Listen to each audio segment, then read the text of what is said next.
Pegawai Sains Pemakanan atau dikenali sebagai PSP merupakan pegawai yang bertanggungjawab di bawah unit pemakanan di mana ia berperanan memberi khidmat teknikal di institusi yang ditempatkan. PSP terlibat dalam promosi pendidikan pemakanan dan hidup sihat. Peranan kami sebagai pelajar praktikal ialah membantu serba sikit tugas yang diberikan oleh pegawai sains pemakanan seperti yang pertama ialah membantu PSP dalam membuat runding cara pemakanan terhadap pesakit. Yang kedua ialah menyediakan bahan promosi kesihatan tentang pemakanan kepada komuniti setempat. Yang ketiga ialah membantu jururawat masyarakat dalam membuat demonstrasi makanan. Ini adalah pengalaman yang banyak mengajar kami tentang tugas PSP yang sebenar. Sewaktu kami menjalani latihan komuniti, terdapat pelbagai ilmu yang telah kami pelajari di sana. Antaranya ialah kami telah mempelajari dengan lebih lanjut cara untuk mengendalikan antropometri terhadap pesakit. Kesannya, segala ilmu yang telah kami pelajari di USM telah dimantapkan dan diperkukuhkan lagi untuk penggunaan pada masa hadapan. Pada masa yang sama, melalui latihan komuniti ini juga, kami berjaya mempelajari cara membuat kalori tagging dengan betul.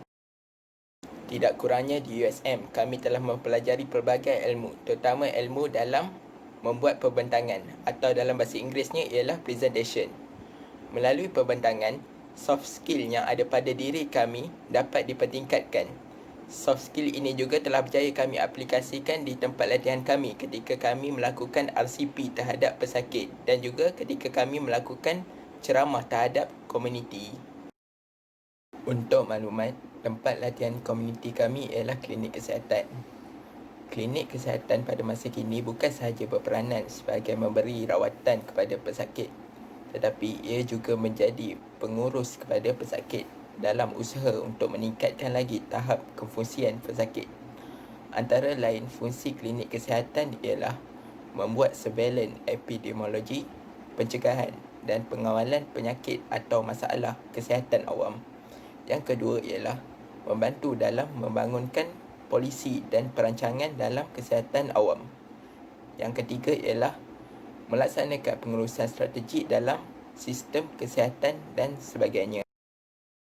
Pada masa ini, segala aktiviti-aktiviti di klinik ditanggung oleh kerajaan dan segala bajet-bajet untuk melaksanakan aktiviti-aktiviti tambahan seperti promosi kesihatan di klinik boleh dituntut dengan kerajaan melalui PKD. Oleh itu, boleh disimpulkan bahawa klinik kesihatan tidak mempunyai sebarang masalah kewangan.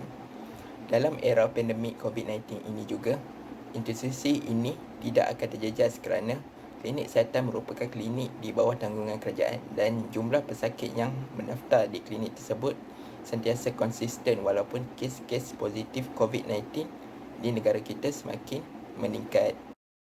Masa kami berada di klinik kesihatan gunung, situasi di sana amat terbuka untuk memerlukan sebarang perkongsian idea. Mereka sentiasa meminta pandangan kami sebagai peserta komuniti servis setiap kali ada program atau aktiviti yang akan dijalankan.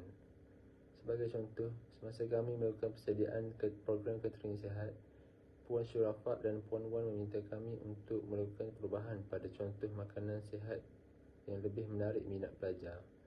Kami mencadangkan buah-buahan yang cerah, masam dan manis seperti mangga, apel dan anggur. Kami juga mencadangkan supaya buah-buahan tersebut dipotong kecil untuk memudahkan mereka. Selain itu, kami juga meminta untuk menghasilkan beberapa poster sihat yang baru untuk menghiasi laluan berjalan kaki di kawasan klinik tersebut. Pandangan kami amat diterima baik kerana bukan sahaja segar, malah sesuai untuk masyarakat pada zaman ini. Sepanjang sebulan di klinik kesihatan gunung, saya mendapati terdapat beberapa kelebihan dan kekurangan sepanjang menyertai program community service tersebut. Antara kelebihan utama yang boleh saya tekankan adalah dapat mengetahui cara kerja sebenar sebagai seorang pegawai sains pemakanan yang bertugas di klinik kesihatan. Program ini juga mendedahkan kepada kami bahawa kerja sebagai seorang pegawai sains pemakanan adalah lebih daripada sekadar berada di dalam bilik sahaja. Sebagai contoh, kami melakukan banyak lawatan ke rumah pesakit dan klinik di sekitar Bacok. Kami juga tidak lupa melakukan lawatan ke beberapa buah sekolah demi memastikan hak para pelajar untuk mendapatkan makanan yang sihat seperti yang dijanjikan tercapai. Sebagai contoh, Kami sempat melakukan pemeriksaan ke atas makanan untuk pelajar rancangan makanan tambahan (RMT). Antara kekurangan yang terdapat semasa menyertai program community service ini adalah kami terpaksa berhadapan dengan kekurangan alat-alat berkaitan program ceramah kesihatan seperti projektor dan model makanan. Ini sedikit sebanyak mengganggu persiapan kami, namun alhamdulillah segalanya berjalan dengan lancar. Program community service ini telah membuka minda saya terhadap masa depan karier saya. Sebelum ini, saya masih tidak punyai sebarang rancangan jelas untuk merancang perjalanan karier saya. Namun, setelah pendedahan ini, saya merancang untuk menjadi seorang pegawai sains pemakanan. Saya ingin bantu masyarakat setempat seperti orang yang kurang berkemampuan, golongan warga emas dan kanak-kanak. Setiap daripada mereka yang hadir ke klinik sebenarnya mempunyai harapan dan keazaman tinggi untuk berubah demi kesihatan masing-masing. Namun, untuk mencapai cita-cita tersebut, saya sedar bahawa saya perlu berusaha dengan lebih keras lagi. Sepanjang program community service tersebut, kami dapat belajar pelbagai perkara. Pertama sekali, kami dapat mengasah kemahiran berkomunikasi dengan masyarakat yang pelbagai. Disebabkan gerak kerja kami yang menuntut kami melakukan lawatan ke sekolah, klinik, rumah pesakit dan sebagainya, kami perlu mempersiapkan diri dengan kemahiran berkomunikasi yang sesuai dengan kumpulan sasaran agar segala maklumat yang ingin dikongsi dapat difahami dan diterima dengan baik. Sebagai contoh, program minggu penyusuan susu ibu amat membantu meningkatkan kemahiran berkomunikasi kami apabila diarahkan untuk melakukan demo masakan kepada orang ramai.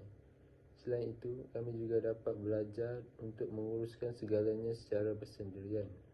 Kebanyakan aktiviti seperti lawatan ke sekolah dan ceramah diuruskan oleh kami sendiri. Bermula daripada penyediaan kertas kerja, bahan pameran sehinggalah kepada isi ceramah.